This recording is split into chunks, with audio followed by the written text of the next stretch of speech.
Hi, I'm Shashank Bhargava, and you're listening to Three Things, the Indian Express news show. In this episode, we talk about the statements made by the RSS in its annual report. We also take a quick look at two major developments from Ukraine. But first, we talk about India and Pakistan. Last week on Friday, something unprecedented took place. The incident left people completely perplexed and extremely concerned. This happened when India acknowledged that it had accidentally fired a missile which landed 124 kilometers inside Pakistan. India said that this happened due to a technical malfunction. The incident thankfully did not lead to any loss of life, and India expressed regret over the incident and added that a court of inquiry had been ordered to look into what had happened. A day after the incident, the Pakistan Ministry of Foreign Affairs said that it wanted a joint probe into the matter and that the grave nature of the incident raised many questions about India's security protocols and technical safeguards. When we spoke to Nirupama Subramanian, who reports on South Asian affairs for the Indian Express, she underlined how serious this mistake was. I mean, we are two countries with nuclear weapons, and it has never happened before, perhaps, that one nuclear-armed country has just fired a missile into another nuclear-armed country. And this is a very, very serious mistake. And I think we just escaped a crisis because the Pakistanis did not retaliate. So retaliation by the Pakistanis then would have had very, very serious. It would have taken this whole mistake into another level of crisis. In fact, many feared that this could lead to a full-blown war between the two countries. But fortunately, the missile was unarmed, and like mentioned earlier, no one died because of it. But the question is, how could something like this happen? How can a country just accidentally fire a missile in another country? Some people have speculated that perhaps India was conducting some tests, and in the process, the missile got launched. But according to established protocols, both the countries have to inform each other when they are conducting such tests, at least when it comes to ballistic missiles. Now, we don't know yet what kind of missile this was. The details that we have all come from the Pakistani side when they briefed their media about this. So, according to the Pakistani side, the missile was traveling at a height of 40,000 feet. It was traveling at 2.5 or 3 times the speed of sound, and which is Mach 3. And going by these details, people have arrived at the conclusion that it was the BrahMos missile, which India makes in collaboration with Russia. And BrahMos is not a ballistic missile, is my understanding. But you do have to notify airlines, because if you're flying at that height, if you're sending off missiles into that height, then you're endangering civilian air traffic and all that. So you have to keep a clear airspace around you. So we don't know in this case whether that happened. And of course, the Pakistanis have said that they were not informed about any tests. Okay, so we don't know whether India was conducting tests, whether all the necessary protocols were followed, and the kind of missile it was. But the other puzzling thing is just how far the missile traveled. According to what we know from statements by Pakistan, the missile traveled around 100 kilometers inside the Indian territory and then some 124 kilometers inside Pakistan's territory. That's a lot of distance for a missile to travel. And for this, it would require a fair amount of fuel. So if it has traveled that distance, it means it had fuel to take it all the way there, right? And if it had fuel to take it all the way there, how does that add up with what the government was saying, that this had a malfunction and was accidentally fired when some maintenance routines were being carried out on it? So how does that square up? When these missiles are being maintained, are they full of fuel? Is that the normal thing? This is another question that remains unanswered. Why did it have so much fuel in it? But even besides this, the other curious thing that occurred during this incident was that the missile actually changed its direction mid-air. And we don't know why that could have happened. Some experts say that maybe the path that it was on was not normal, and so it changed its direction. Some others say that maybe someone could have tried to jam the missile while it was in air, and that could have affected its trajectory. But these are all conjectures since India has not given any of these details regarding the incident. So just to recap, we don't know what led the missile to be fired, the kind of missile it was, why did it have so much fuel in it, and why it changed its direction mid-air. Now the last unanswered question is, why did the missile not self-destruct? So this is the other odd thing, because most of these things, or all of these things is my understanding, have the capacity to self-destruct, meaning somebody on the ground has to perhaps give that command, and if it's going off track or if it's veered off its path or going in some unintended direction, there is a way in which the person handling the missile can actually give out the command perhaps for self-destruct. And that too did not happen. So some people, some analysts have said that perhaps it's too short a distance, too short a time span, because if you look at the Pakistani statement, then it was in the air probably for all of 3 minutes within Pakistan and for around the same time in Indian territory. So it's probably the reaction time is not that much that, somebody can push out a command for it to self-destruct. So these are so many imponderables here about who was handling it, what were the standard operating procedures, and in what circumstances the mistake occurred. All this will make clear about why it didn't self-destruct. Some people have also raised questions about why Pakistan didn't try to stop the missile. It could be possible that perhaps it didn't have enough time to respond to it, or it does not have the capability to bring down a missile while it is in mid-air. But the main thing, of course, is that this incident did not lead to a full-blown crisis between two nuclear-armed nations. And Nirupama says that this is because Pakistan, in this instance, acted in a very responsible and mature manner.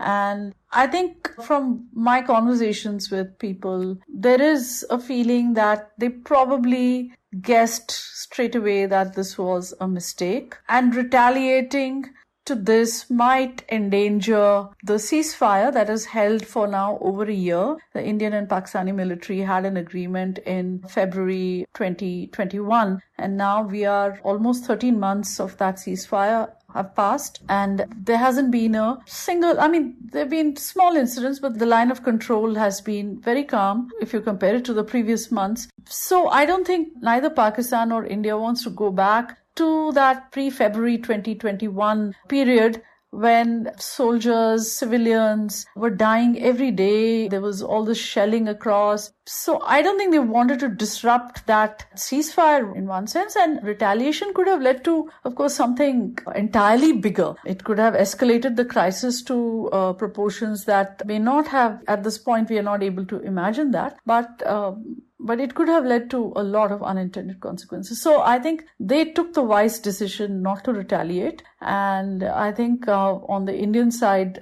there was a decision to, yes, let's accept that we made a mistake and let's try and draw a line under this incident. And even though this incident has so far not led to a crisis, Nirupama says that it could affect India's reputation internationally, especially considering so far it has been seen as a responsible state in possession of nuclear arms and other defense capabilities.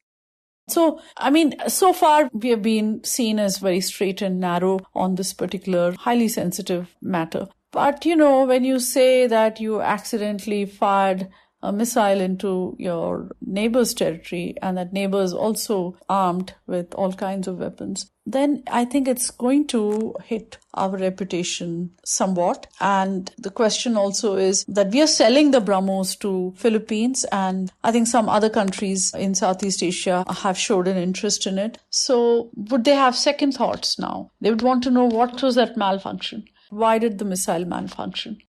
Nirupama says that going forward, India first needs to launch a credible investigation into this incident and then assess its current situation with Pakistan. We haven't had any contacts with Pakistan, high-level political contacts, certainly no official level talks with Pakistan. And there was a time when the two sides would meet regularly to discuss just this kind of stuff, what to do if mistakes happen. So conventional confidence-building measures, nuclear confidence-building measures, and so on. These were very important sets of talks, but we haven't had these for more than 7-8 years. So we have to see whether we could actually go back into some kind of talks mode, because as I said, at this point we were very fortunate that A, it was unarmed, B, it didn't fall into a very crowded area, it didn't kill anybody. So we were fortunate with all that. But we need to factor in that there will be mistakes and we need to act accordingly. And one of those things is to have relations. We do not even have full strength missions on either side. If there is no appetite on either side for a peace dialogue or anything, we should have these technical discussions at least about what to do in such situations. I think that kind of thing we might have to do. And also we were discussing earlier about the treaty, about informing each other about trials and tests of these missiles, and it's for ballistic missiles. So do we need to extend that to other kinds of missiles is another thing that I think India should be looking at.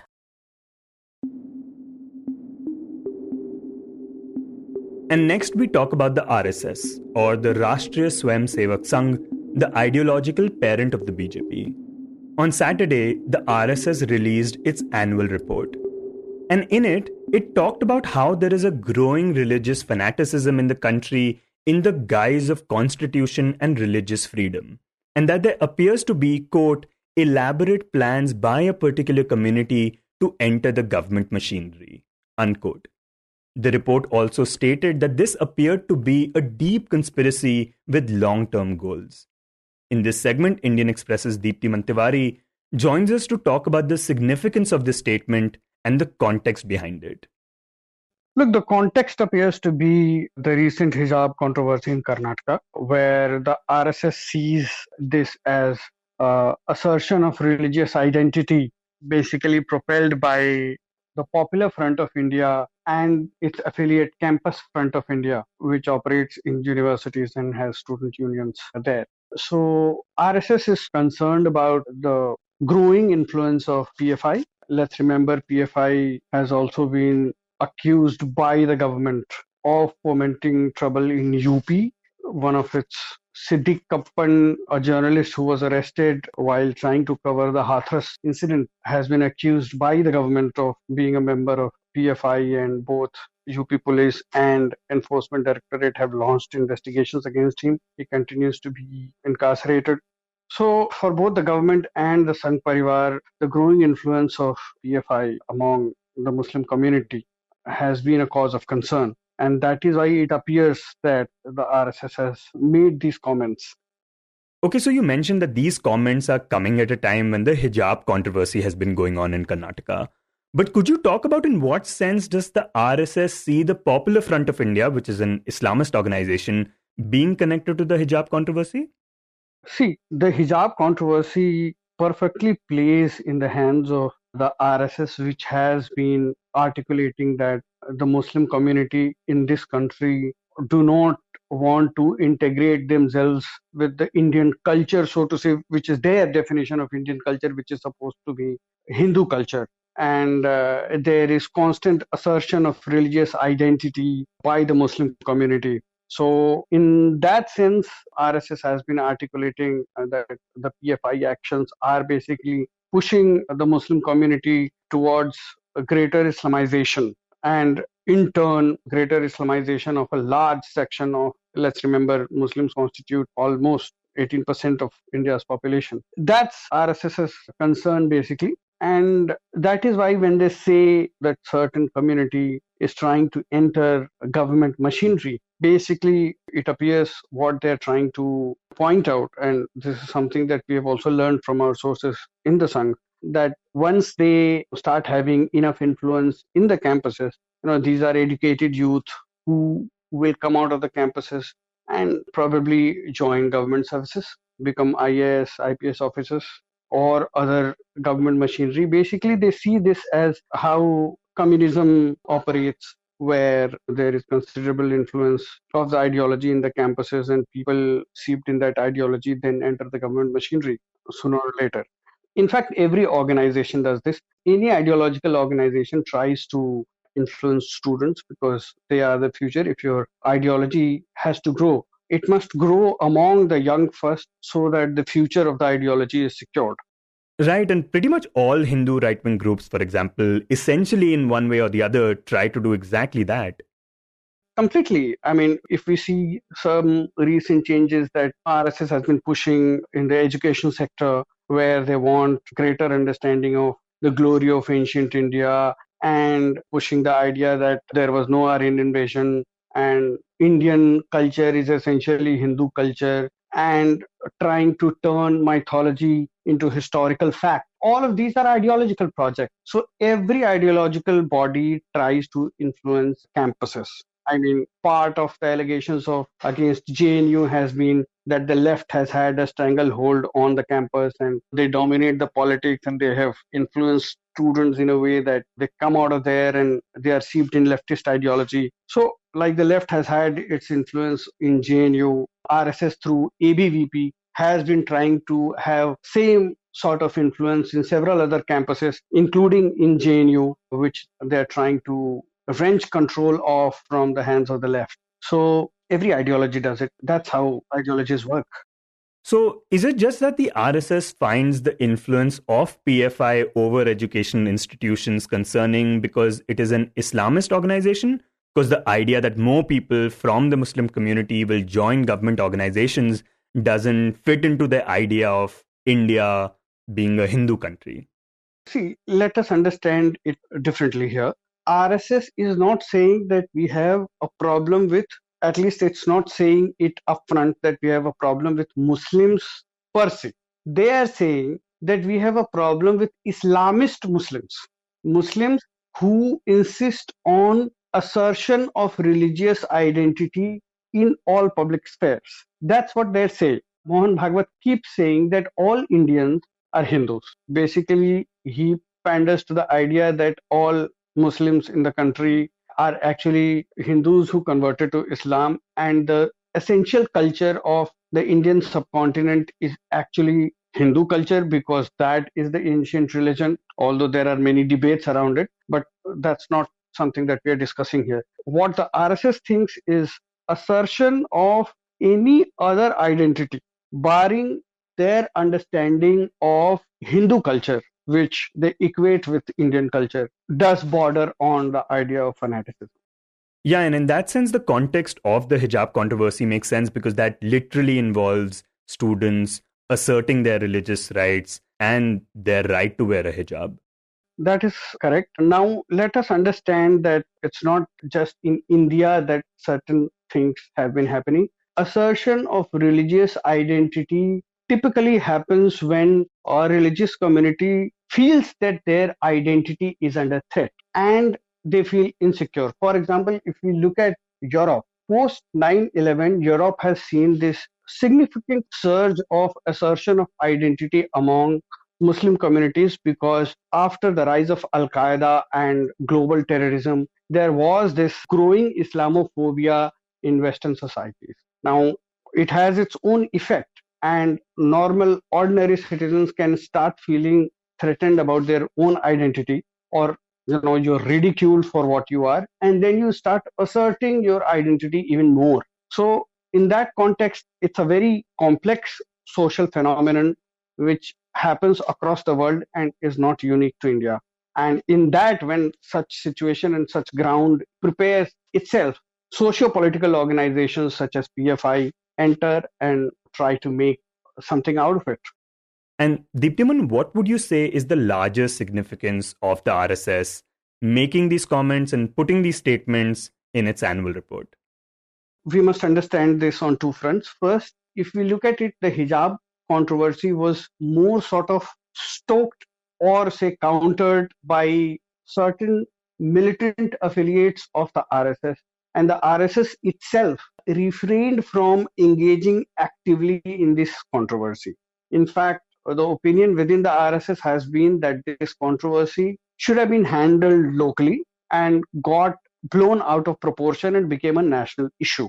However, they are in a way concerned about this, and they do have problems with students or some socio-political organizations such as PFI organizing students to assert religious identity. So that's that. On the other hand, whatever the RSS says, at least in the present context, is extremely important because it gives a signal to the government as to what it wants from the government. Let's remember the ruling party, which is the BJP, has come out of the RSS. The Prime Minister himself is a former RSS pracharak, and RSS is ideological fountainhead of the BJP. So when RSS says something, it means it is signaling the government to do something about it. Now, if you look at the track record of the Narendra Modi government, it has by and large tried to implement the ideological projects of the RSS, beginning from, let's say, Article 370. Abrogation of Article 370 is one of the longest standing demands of the RSS. The government has implemented it. The idea of love jihad was first started by the RSS, and now we see many BJP-ruled states bringing laws against love jihad. Similarly, the Citizenship Amendment Act is another ideological project of the RSS, which the government has passed a law for and is trying to implement, although it's not implemented fully. So government has been consistently trying to implement ideological projects of the RSS. So if RSS says something, makes its position clear on an issue, it is a signal to the government as to what it must do about it.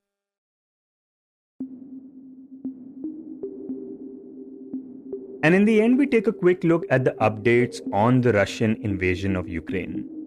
Yesterday, Ukrainian officials said that 35 people were killed in a Russian attack on Ukraine's western military base. According to officials, the Russian forces fired more than 30 cruise missiles at the military range in Lviv, located 35 kilometers from the Poland border. The United States and NATO, which is an alliance of 28 European and 2 North American countries, have regularly sent instructors to the range to train Ukrainian military personnel. The range is also known as the International Peacekeeping and Security Center. The facility has hosted international NATO drills as well. This assault brought the war closer to the border with Poland after a senior Russian diplomat warned that Moscow considered foreign shipments of military equipment to Ukraine legitimate targets. Yesterday, United States White House National Security Advisor Jake Sullivan told CBS News that Russia will face a response from NATO should any of its attacks in Ukraine cross borders and hit members of the security alliance. The United States will work with our allies to defend every inch of NATO territory, and that means every inch. And if there is a military attack on NATO territory, it would cause the invocation of Article 5, and we would bring the full force of the NATO alliance to bear in responding to it. If Russia fires upon, takes a shot at NATO territory, the NATO alliance would respond to that. Now, in another development, a 51-year-old US reporter named Brent Renault was reportedly shot down by the Russian forces in Ukraine yesterday. The head of the police in the Kiev region said that Renault had been killed and another journalist was wounded by the Russian forces in a city in northern Ukraine. While initial reports claimed that Renault was on an assignment with the New York Times, the publication clarified that that was not the case. In a statement published on social media, New York Times deputy managing editor Cliff Levy said that they were deeply saddened by the news and that Renault was a talented photographer and filmmaker. You were listening to 3 Things by the Indian Express. Today's show was written and produced by me, Shashank Bhargava, and was edited and mixed by Suresh Pawar. If you like the show, then do subscribe to us wherever you get your podcasts. You can also recommend the show to someone you think will like it, share it with a friend or someone in your family. It's the best way for people to get to know about us. You can tweet us at Express Podcasts and write to us at podcasts@indianexpress.com.